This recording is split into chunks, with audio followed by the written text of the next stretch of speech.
After you check in, come on over this way. This is what you do before you get adjusted. This is called the wobble chair. Really isolating that lower spine, getting you ready for your adjustment. Do circles, figure eights. Really lean into the area that feels restricted.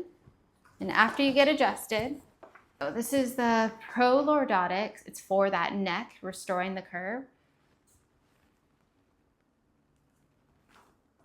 It feels amazing. Based on your curvature, we'll tell you how to hold it, but here is the Denner roll. When we take x-rays of you, sometimes you'll have a reverse curve. Sometimes you might have a straight curve. This is where we want to be. So there's different placements on the neck, the lower, the middle, the upper.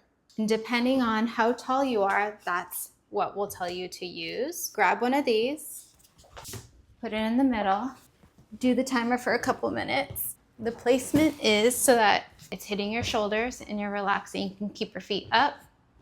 You can put your feet down.